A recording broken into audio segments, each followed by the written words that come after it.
Hello ചങ്ങായിമാരെ, നമ്മളിന്ന് ഉണ്ടാക്കാൻ വേണ്ടി പോകുന്നത് ഒരു അടിപൊളി റെസിപ്പിയാണ്. നമ്മുടെ എഗ് പൊറോട്ട. നമുക്ക് മുട്ട വെച്ച് നല്ല അടിപൊളിയായിട്ട് വളരെ ടേസ്റ്റി ആയിട്ട് ഉണ്ടാക്കിയെടുക്കാൻ പറ്റിയിട്ടുള്ള ബ്രേക്ക്ഫാസ്റ്റോ അതല്ലെങ്കിൽ നമുക്ക് ഈവനിങ് സ്നാക്സ് ആയിട്ടോ കഴിക്കാൻ പറ്റിയിട്ടുള്ള ഒരു അടിപൊളി റെസിപ്പിയാണിത്. അപ്പോൾ നമ്മുടെ ചാനൽ ആദ്യമായിട്ട് കാണുന്നവരാണെങ്കിൽ സബ്സ്ക്രൈബ് ചെയ്യാൻ വേണ്ടി മറക്കരുത്.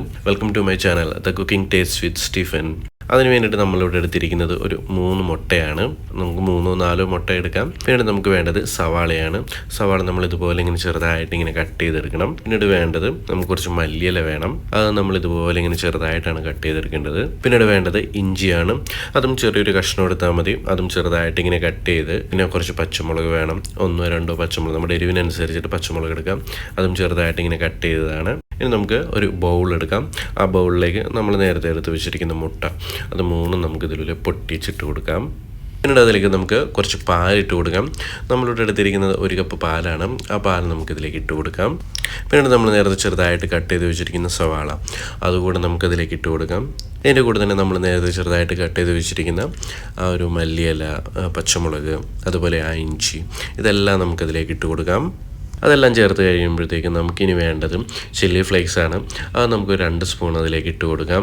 അത് നമ്മുടെ ഓരോരുത്തരുടെ എരിവിനനുസരിച്ചിട്ട് നമുക്ക് ചില്ലി ഫ്ലേക്സ് ഇട്ട് കൊടുക്കാം. അതൊക്കെ ഒരു പ്രത്യേക ടേസ്റ്റ് നമുക്ക് കിട്ടുന്നതിന് വേണ്ടിയിട്ടാണ് നമ്മൾ ഈ ചില്ലി ഫ്ലേക്സ് ഒക്കെ ചേർക്കുന്നത്. അതിൻ്റെ കൂടെ തന്നെ നമുക്ക് കുറച്ച് പെപ്പർ പൊടി കൂടെ ചേർത്ത് കൊടുക്കാം. പെപ്പർ നമുക്ക് അതും നമ്മുടെ ആ ഒരു എരിവിനനുസരിച്ചിട്ട് നമുക്ക് ചേർത്ത് കൊടുക്കാം. അവസാനമായിട്ട് നമുക്കിതിലേക്ക് കുറച്ച് ഉപ്പ് കൂടി ചേർത്ത് കൊടുക്കാം. നമ്മുടെ ആ മുട്ടയുടെയും ഇതിൻ്റെ എല്ലാത്തിനും ആവശ്യമായ അത്രയും ഉപ്പ് കൂടി നമുക്ക് ചേർത്ത് കൊടുത്ത് നല്ലവണ്ണം ഒന്ന് മിക്സ് ചെയ്തെടുക്കാം. ഒരു വിസ്ക് ഉപയോഗിച്ച് മിക്സ് ചെയ്യുമ്പോഴത്തേക്കും പെട്ടെന്ന് തന്നെ അത് മിക്സ് ആവുന്നതാണ്. അതായത് നല്ലവണ്ണം ഒന്ന് മിക്സ് ചെയ്ത് വെച്ചിട്ടുണ്ട്.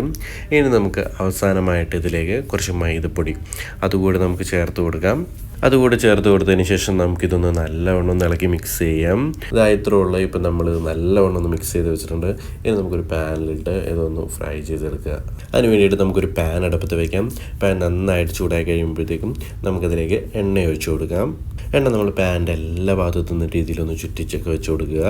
ആ എണ്ണ നന്നായിട്ട് ചൂടായി കഴിയുമ്പോഴത്തേക്കും നമ്മൾ വെട്ടി വെച്ചിരിക്കുന്നതിലേക്കും നമുക്കൊരു ഗ്ലാസ് ഉപയോഗിച്ച് തന്നെ അതിലേക്ക് പാത്രത്തിലേക്ക് നമ്മുടെ പാനിലേക്ക് ഇട്ട് കൊടുക്കാം. അതിനുശേഷം നമുക്കൊന്ന് ചുറ്റിച്ച് നമ്മൾ മുട്ട വറക്കാറില്ലേ അതുപോലെ തന്നെ അതിൻ്റെ എല്ലാ ഭാഗത്തേക്കൊന്ന് ഫില്ല് ചെയ്ത് കൊടുക്കുക. അതിനുശേഷം നമുക്കിതൊന്നും അതിൻ്റെ അടിഭാഗമായി കഴിയുമ്പോഴത്തേക്കും നമുക്കിതൊന്ന് മറിച്ചിടാം. ഇത് പെട്ടെന്ന് തന്നെ കരിഞ്ഞു പോകാനുള്ള ചാൻസ് ഉണ്ടാകും. കരിഞ്ഞു പോകാൻ മീൻസ് മുരിയും.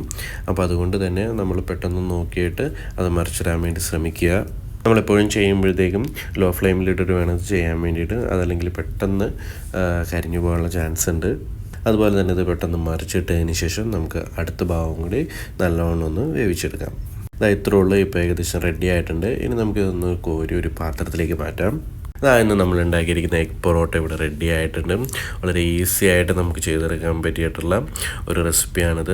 നമുക്ക് ബ്രേക്ക്ഫാസ്റ്റിനാണെങ്കിലും ഈവനിങ് സ്നാക്സിനാണെങ്കിലും നമുക്ക് ഇഷ്ടപ്പെടും.